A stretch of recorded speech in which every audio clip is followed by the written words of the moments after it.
In this video, we're going to cover the configuration settings for the warehouses.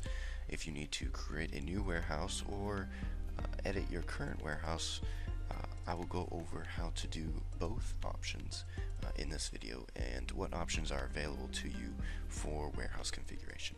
So let's get started. I'm on the warehouses configuration page, which can be found in the toolbar here. This is the navigation bar. Under the configuration tab, there's a warehouses link.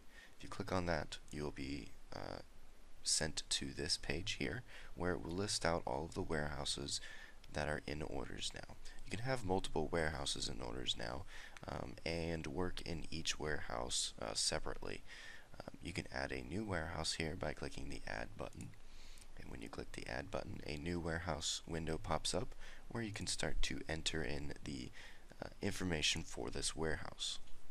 So we're going to go ahead and just add a custom fake warehouse into orders now, and we do that by entering the warehouse name here. You can assign a contact to it, so I will assign my contact. We then have this option for printing all multi-unit labels. What this has to do with is when an order comes in with multiple items on it, or units in our case, this will determine whether or not a multi-unit label is printed out for each unit. If it is set to no, then only one multi-unit label will be printed out for that order. If it is set to true or yes, it will print out a multi-unit label for each item on that multi-unit order. For more about fulfilling items in orders now for inventory and cross-stock, you can see the inventory fulfilling video or the cross-stock fulfilling video.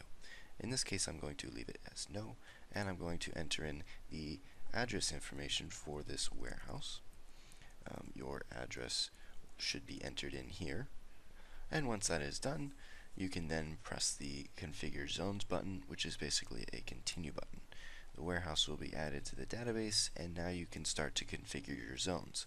If you don't want to configure your zones right now, you can press Finalize Zones, and you can configure them when you edit the warehouse, which I will show you in the future. So now that the warehouse has been added, you will now see the warehouse on the list here. You can see that I have Alpha Plus and Charlie Street. If you click on Charlie Street, it'll then take you to the Edit Warehouse page, where you have the exact same Update Warehouse window here. We also have another option here for automatically picking items. This option is for inventory orders. When an order comes in and you are going to go and pick those items off your shelf in the inventory locations, you can pick those items through Orders Now to let Orders Now know that you are picking them, or you can have Orders Now pick them automatically when you start to fulfill those items. Automatically picking the items through Orders Now is an easier option. The only difference is that it provides less traceability for those items as they go through Orders Now. For this warehouse, I will turn it to yes and update the warehouse. So the other option here was the zones, which when we created the warehouse, we could add the zones there, or we can add the zones here. So I will go ahead and click on Edit Zones, and we can add a zone. So I will name this Zone 1, and there's an order option as well as a code. The order option has to do with how Orders Now creates the pick list when an order comes in, and you can find out more information about this by watching the inventory videos through the Help Center. But it will basically allow you to go the most optimal route through your warehouse if you have it set up and configured correctly in Orders Now. You can also click the Aisles button and create an aisle. We will create an aisle. And you can click the Bays button and create a bay.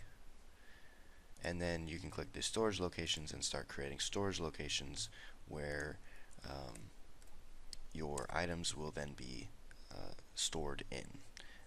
And this code is what you will use to shelve items in your storage location, and you can see more about that again by watching some of the inventory help videos through the Help Center. Once you are completed, you can press on Finalize Zones, and the zones have been updated to your warehouse.